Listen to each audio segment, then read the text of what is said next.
Welcome to Good Vibes, the podcast that brings the timeless beauty of Ishes Chayil into the rhythm of real life. Each week, we unpack one pasuk, not as a shir, but as a spark for honest conversations, refreshing insights, and a little Torah light you can carry with you. Because meaning shouldn't feel heavy, and connection doesn't have to wait for quiet. This is Good Vibes, for the Jewish woman who's doing a lot and still reaching deeper.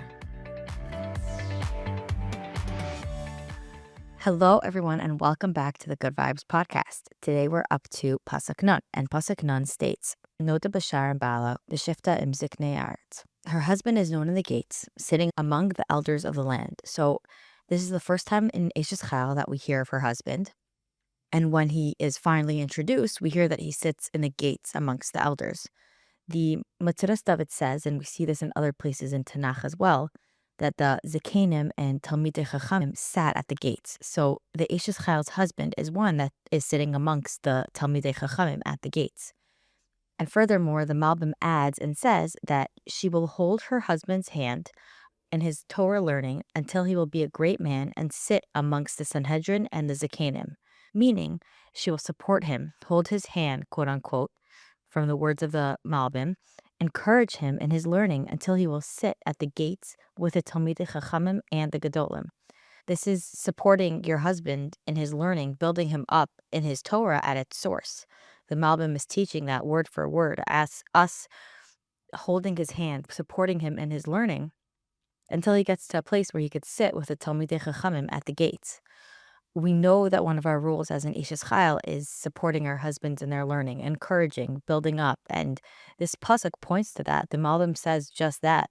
So I want to take this opportunity with this Malbim to really understand what it means to, again, quote unquote, by the words of the Malbim, hold his hand in his Torah learning until he can and will sit with the rest of the Talmidei Chachamim.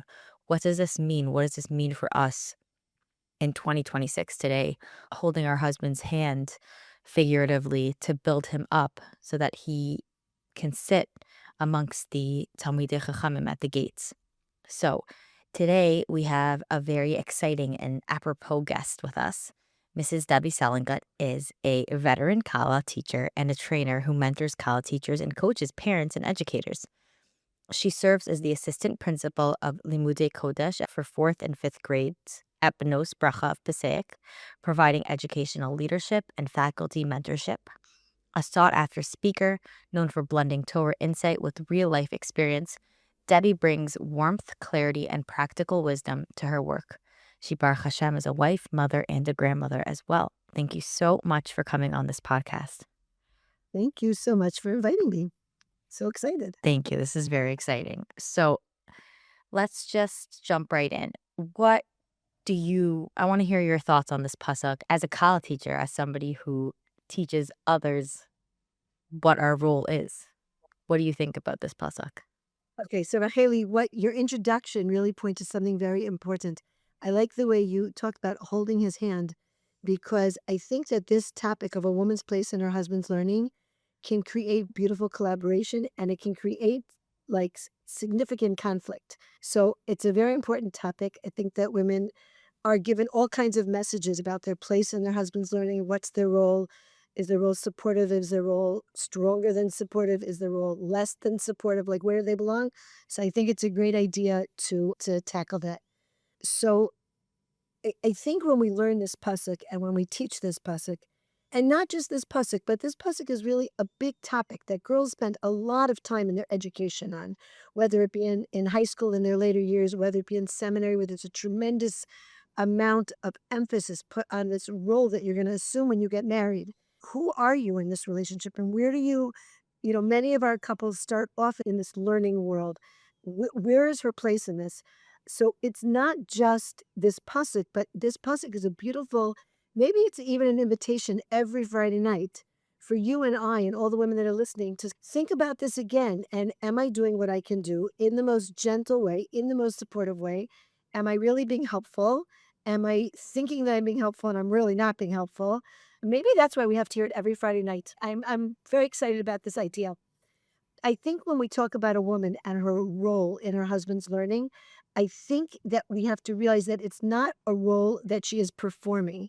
It's a relationship that she's building, meaning my husband learning is not something I'm checking off my list.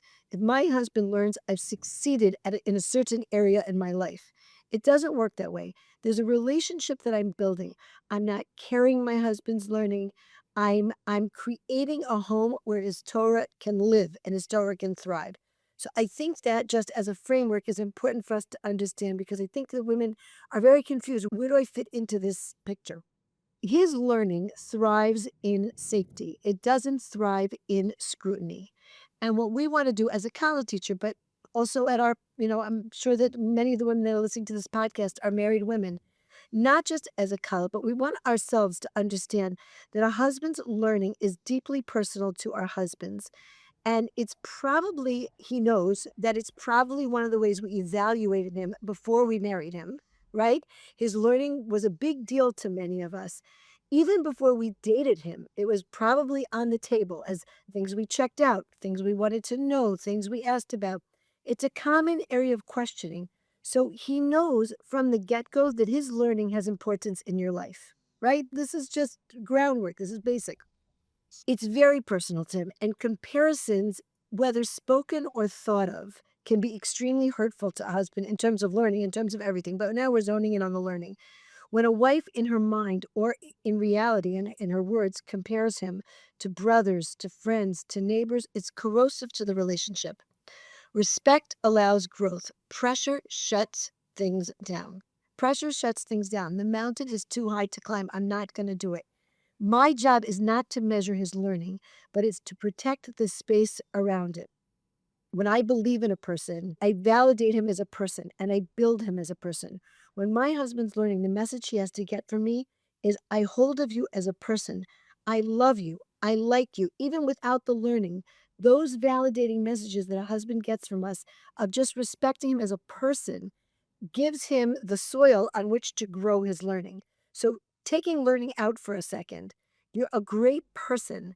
I respect you. I love you. I like you. I like being with you is the soil that's going to help him grow in his learning as well. When you say as well, what's the other? Meaning, you say as well as in addition to. In all areas of his ruchnius. In all areas of his ruchnius, if he knows that I honestly believe in you as a person, I think I hold of you, I respect you, then he's able to say, a person like me will do great things. But if he doesn't feel like he has his wife's respect, growth stops right there. People grow when they feel good at what they're doing. People don't grow when they're feeling bad about what they're doing. So if we can honestly give the message, not in a flattery way, not in a superficial way, but I really do respect you for so many reasons, then things can take root and he can grow in all areas of his ruchnius, his learning, his Yerushalayim in all areas. But it starts with the wife's opinion of her husband. If I think you are a person that can accomplish great things. It's beautiful. And I would add, correct me if I'm wrong, that this is for somebody whose husband is either fully learning or kovea itim and incorporating learning in life where in whichever way. 100%, which leads me to the next point. There's a lot of image issues that girls have with their husbands learning, if we're going to be honest, right? As we get older, we kind of, I don't know if it's stop caring or care less. There's a maturity to letting go what people think and honing in on my life, my situation, my circumstances, and what's good. Especially early in marriage, expectations can be very unrealistic. What we want to teach our young married women, our kallahs, but also our young marries, is to notice effort, not just output, right? Not in a patronizing way, not like when a kid knows his parsha sheet. That's not what we're talking about. But to really appreciate the effort. And we're going to talk about how to show that appreciation. Also, we want to normalize fluctuations in learning. As we go through the years of marriage, Mitzvah Shem, there's going to be fluctuations in how our husbands learn. Sometimes due to stress, due to parnasa strains, or due to adjustment, due to chavrusas not working out. There's all kinds of things that happens in the trajectory of life with our husbands learning. And we want to normalize that. We want to ride those waves. We want to emphasize that to ourselves. Again, the way we talk to them it can't be patronizing. It can't be babyish because they pick up on a babyish kind of, it almost feels manipulative. But to ourselves, we have to emphasize that Hashem views effort. Hashem values effort. He doesn't value perfection. Okay? A third point I want to make is that support looks like shared clarity. Shared clarity. Meaning, we're encouraging conversations about learning times and learning boundaries. What's working now? What adjustments do you need to make? What adjustments do I need to make? What does he need from me at this stage in life? How can I be more supportive of him? And what do I need from him at this stage of life? Fluctuations are part of marriage. There's going to be times when I'm more calm in the house, things are more calm, and I'm going to be able to free him up to learn more. There's going to be times when I need his support more. I might need him at home more, physically at home.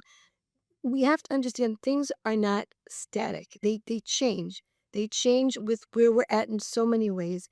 And I want to normalize that. I also want to normalize renegotiation as life evolves. Meaning, right now it might work out for you to have your husband have a 6 a.m. chavrusa, but after a baby or after a simcha or at a time of a simcha, you might need your husband home those morning hours to help with younger children.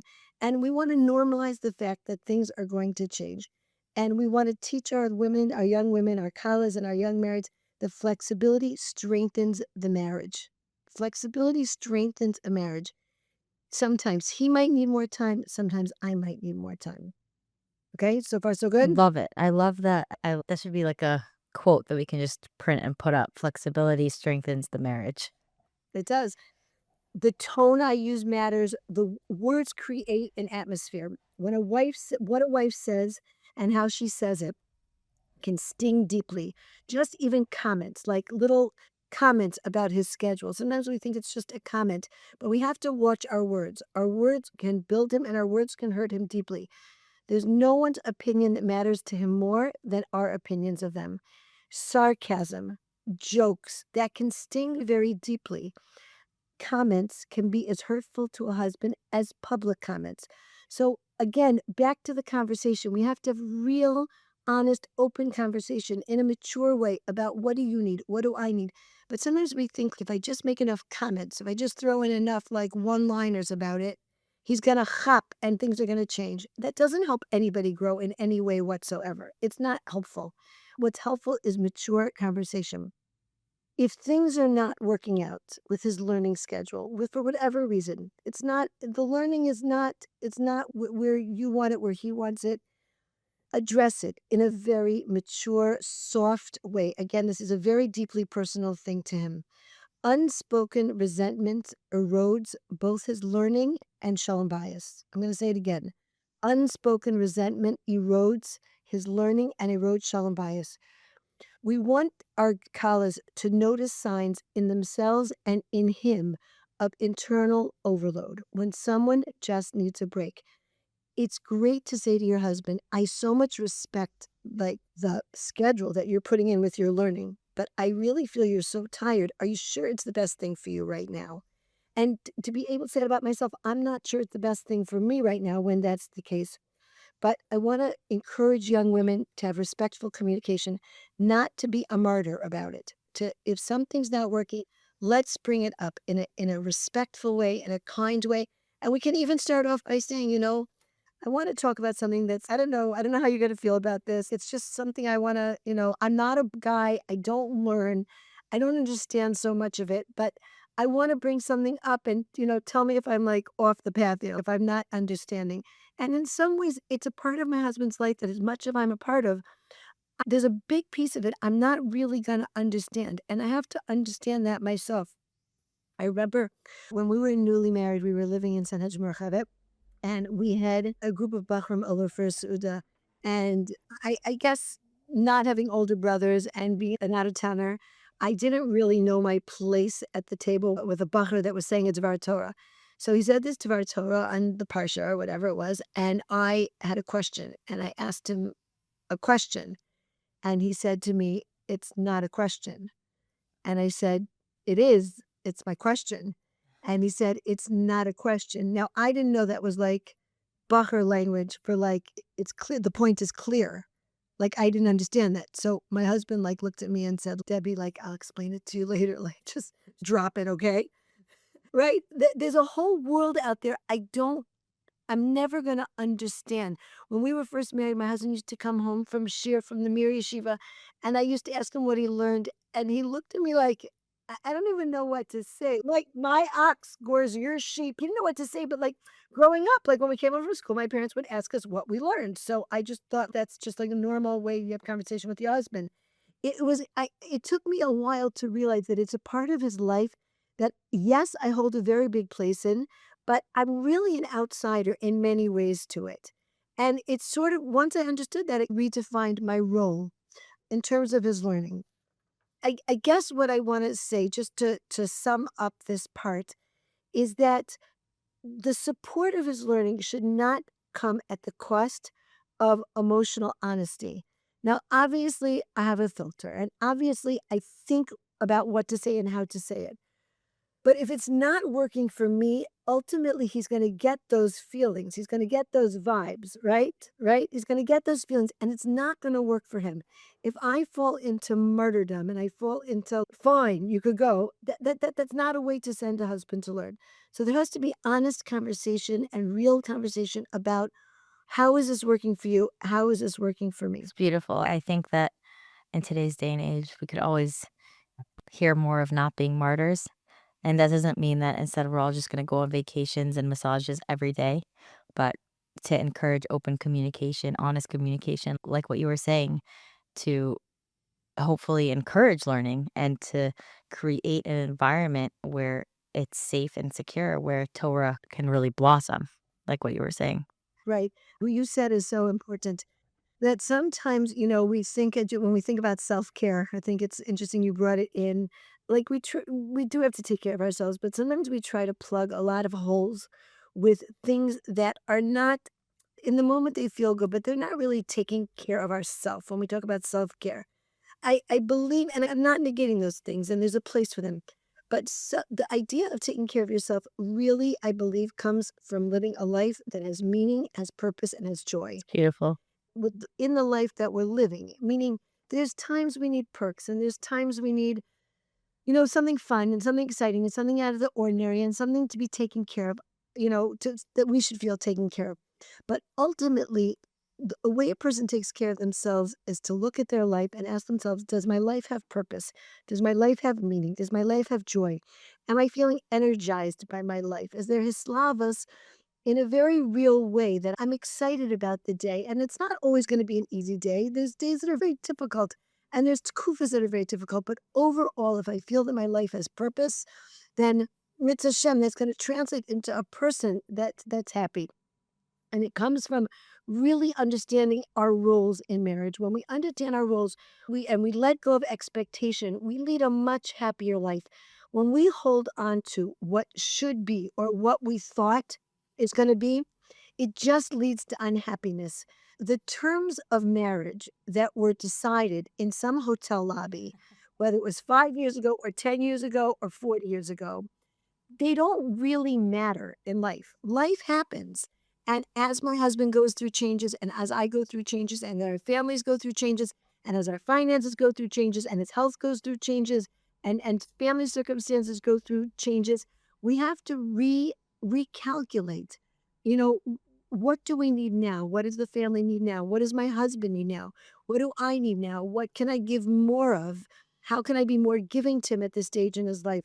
How can I ask for more? What do I need more? And I think that when we are very clear in our roles, it comes with a tremendous simcha. People that are not clear on their roles are always struggling to find their role. They're always struggling to figure out who am I and what should I be doing. And we're so grateful to have something like Asia's Chayil that of course, it's a praise, but it's also a definition of who I am and what my goals are and what are the things that are ultimately going to bring me the happiness that I look for in It's life. beautiful. And I think that this exact point actually goes back to what you were saying way at the beginning, that our husband's learning is not like a checkbox, which many women do on a daily basis. Oh, okay, make suppers, make lunch, clean up, send the kids off, go to work. buy groceries, we check everything off. At least I do. And I like this perspective shift of your husband learning is not a checkbox. It's not a checkbox. It's an Right. overarching thing that's in our lives that we aim for, we strive for. It's not a checkbox. Right. And just to take what you're saying one step further, a husband is not his learning schedule. A husband is not his learning schedule. His learning schedule is a part of who he is. It will be stronger at times. It will need space at some times.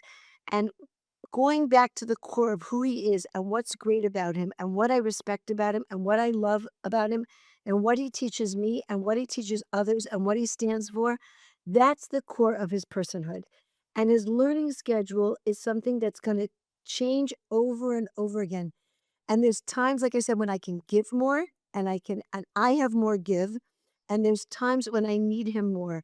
There's times when I'm feeling more independent and there's times when I'm feeling more dependent. And that's okay. That's all part of the rhythm of life. I'm not responsible for the outcomes. I'm responsible for the shalom bias. I'm responsible for building this person just as he's responsible for building me. And this marriage is a partnership between he and I. It's not a performance. It's not like we're handed a script and said, this is your part, this is hers part. It's always evolving. It's always changing. It's so interesting because I just met up with a friend recently, and she was saying how she feels like it's a little bit almost unfair or hard for her, I should just say, that, she made this commitment when she was in seminary that she wanted a guy in learning. But now, years down the line, where she has children, Baruch Hashem, and she just switched different jobs and she's living in a place where she doesn't know so many people. She said, like, how come it's hard to make that same commitment that I made when I was single, inspired, listening in classes to what's happening now. And I very kindly and respectfully, I was telling her, I said, I think that just because we make a decision years and years ago doesn't mean that there's no conversation or renegotiation or recalibration of our relationship because life happens and that we need to take that into consideration. And it works both ways. Sometimes a husband can really have dreams of staying, in the learning world for very long or finding a place in the world of learning or in the place of Torah, in the place of a base medrash. And circumstances change and that's not where he's going to find Right. himself. And we need to be flexible and say, that's what we thought would happen, but this is actually what is happening. And, to quote my mother, she always says, our job is not to write the script, our job is to read the script well. Meaning, whatever circumstance Hashem gives us, to do the best we can do with those circumstances. Beautiful. I love that. I love that script. If I can, I want to just point out something else in the pasuk that I thought was also, it's interesting wording and it's something to think about. Noda Bashar and Bala the way the pasuk sounds, I don't know if it means he's learning at the gates of the city or it literally means he's known at the gates of the city. But it doesn't mean that his learning and his wife are two separate entities. The wife gives tremendous stability to his learning, and the wife can give a tremendous amount of security to his learning. I once read something that, like I always say, after 120 years, I have a lot of questions for a lot of people that I want to ask that have already passed on to the Olam HaEmes. It says in the Rebbetzin Kanievsky book that Reb Chaim used to learn better when she was in the house. That's how he learned better. He learned best when the Rebbetzin was in the house, to the point where she did not visit her elderly parents often, and there were simchas she didn't go to because Reb Chaim learns better when I'm home. I'm so curious as to what she did or how she managed. He was a Rav Chaim, meaning he became who he was because of the calm that she brought to the home with her in it. He didn't run to a base medrash all day. He learned in the home with her presence and her calm. I must talk to her about this after 120 years Please, I want to be because part of I that think it conversation, please. yes, I think it's such an incredible it's almost like a small story in the story, but in the book, but it's such a big thing to me. Meaning there's something that we can create, there's something we can do in the house. There's a tone, there's a mood, there's a feeling, there's an emotion in the home that actually is going to enhance his learning to the point where that's where he learns best, better than the base medrash. That to me is just, when I thought about those words, Noda b'shar and bala, it's not two separate things. He's known in the gates. It doesn't mean that he's always learning somewhere else. There's a learning that takes place at the dining room table, hopefully, with a simcha, hopefully with a sing-song kind of voice. But it doesn't mean that the wife physically disappears from his learning. We want to be able to somehow create a condition and a home where he's able to learn in our home. It's so beautiful for us to hear that learning. It's so beautiful for children to hear that learning. But we have to think, if we want that to happen, what do I need to create a place or a space where that can really happen? So beautiful. I had a teacher in seminary, and with tears in her eyes, would tell me, she said, "It's the biggest form of nachas for me that I come home and I see my husband learning with my son." She said, "But it's not just my husband and my son. Rashba's there and Rashi's there and Tosfos is there, all on my kitchen table." And I had that like image in my head for so many years. And it's exactly what you're saying, this beauty of having Torah in our home. And we see that from Rav Chaim and from Rabbi Kanievsky. Right, right. I want to mention, because that's a beautiful thing your teacher said. And I always feel like when we speak about these things, I think we have to we have to be able to tell women that if that's not what they're seeing right now, it doesn't mean it's not going to be. It just means right now they might not have that set up in their home. But I do believe that with thought and with calm and with conversation, I feel like there's no bar that's the bar. Like that, it's good if it's here and it's not good if it's there. I think we need to be machazik ourselves that wherever we're at, we can get it to be a little better. Meaning, if I understand that my respect for him is something that's going to contribute to his learning, then I have a starting point for myself. Where can I work on respect? I'm not going to work on pressuring his learning. That doesn't work. But if I know that respecting him more as a person, loving him more as a person, going out of my way for him more as a person, those are foundations to help his learning, then that I can certainly work on. What happens next, we'll see. But I can do things that put him in a better headspace as a person, which will open him up more to be able to learn more. Meaning my steadiness, my respect, and my Bina Yisera done in the right way is something that's going to give his learning more context. Beautiful. Meaning focusing on the things that are in our control. Exactly. My contribution is often going to be very quiet, but it can be deeply formative, even if it's very quiet. And I think we have to remember that, because I think that if we're thinking, what can I do? What can I do? I think sometimes women like to fix things sometimes.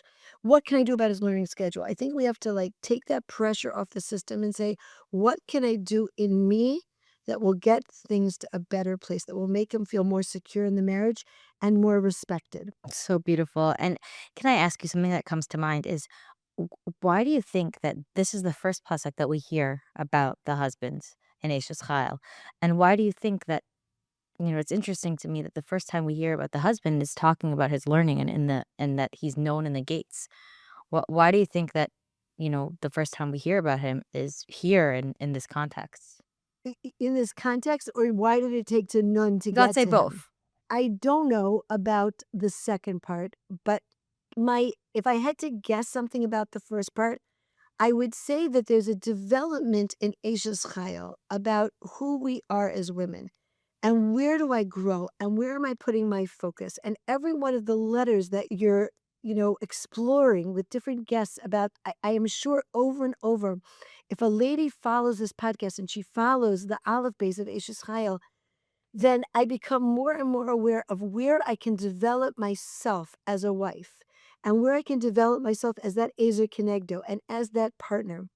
When I am developed in all those ways, then we come to a place where my husband can develop as well. It's not two different things. I'll get on with my business and he'll get on with his business.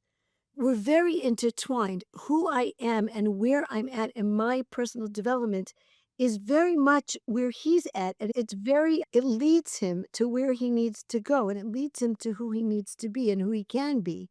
And my guess is that it takes all the way to Nun and all those letters of development, even going back to Bez, Batach Balev Bala, right?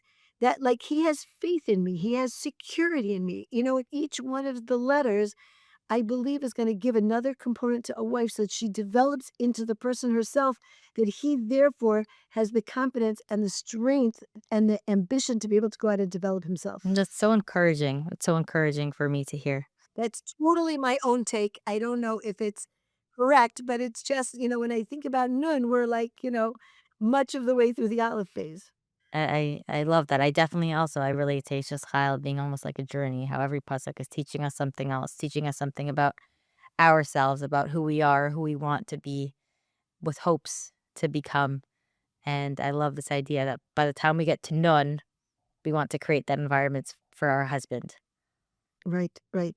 I think we are so lucky and so fortunate to have a Torah and to have an Eshes Chayil and to have a Tanakh that really gives us the recipes for good relationships in every relationship, parent to parent, husband to wife, in every area of our lives. We're very fortunate to have guidance and to know if you want to have success in marriage, if you want to have a calm marriage and a nurturing marriage, follow these steps and learn from this, and you're gonna see that something beautiful is gonna come from it. Just as we're wrapping up, I want to ask you, to everybody who's listening, if I want to take what you're saying, make it practical in my life, what's a practical tool that, something small, a tip that we can implement in our lives and that it won't be overwhelming based on what you were saying today? One practical tip, I believe, is open communication about his learning, but about so many things. I think, have the opportunity to speak to many chassan rabbeim. There are phenomenal chassan rabbeim out there. And one chassan rebbe told me something. I think I actually heard it from more than one, that during Shana Rishona, he advises his chassanim to sit down with their kallahs after Havdalah every week, for sure for Shana Rishona, but really we could do it forever, and just say, how are we doing? How are we doing? How are things going for you? How is my schedule? How is your schedule? What do you feel about, when I'm coming home? How is it working out sharing a car? How is it working out staying home for Shabbosim? How is it working out, whatever it is? And every week, so that we don't drift apart and resentment doesn't build. And just check in with each other. How is this working for you? And specifically, as we're talking about his learning, and we mentioned this before, to check in, how is this working for you? Is it, am I freeing you up enough? Or right now, I'm needing something different from you. And I think that if we communicate more and we talk more, first of all, we'll appreciate him and we'll appreciate how hard it is to learn and what it takes out of them. And he'll appreciate what we need in a non dramatic, mature, non hysterical conversation of, this is just what I'm needing right now. And I think that open conversation will allow us to come up with schedules and redo schedules and increase learning time and increase time I need help over and over again. And that together, that shows him tremendous respect. And that's the second piece, is when he feels like, I really respect your learning. It's not like it's just free time. You're out of the house. You're away from the house. You're away from the kids. It's, friends time. It's guy time. I have tremendous respect for learning. I don't think I could learn for 20 minutes without taking a break. I really don't. I don't think I don't have that power of concentration, and I think if we understand it, this is really a lot of hard work. It's very tiring, and when a husband needs to rest after a seder, after learning, he really needs it. He really does, and I don't think women understand that. So if we can increase our respect for his learning and be able to have open conversations, I think that we will see growth in this area in our marriages. Beautiful. Thank you so much. Thank you so much for joining us and taking time out of your very busy schedule and coming on the podcast. I've gained a tremendous amount. I'm sure those listening gained a tremendous amount. If you want to receive Mrs. Selengut's monthly newsletter, you can go to Debbie Selengut, DebbieSelengut.com and sign up for the monthly newsletter. Every month, we just explore a practical idea that will enhance your own personal life, your own personal growth, and your relationships. Beautiful. I'm going to sign up right now. Thank you again for joining us, Mrs. Selengut, and thank you all for joining us. Thank you. Keep up work, Raheli. Thank you. Thank you so much. Thank you. Please reach out and email us with any questions or thoughts. We would love to hear from you. Stay tuned for some more good vibes.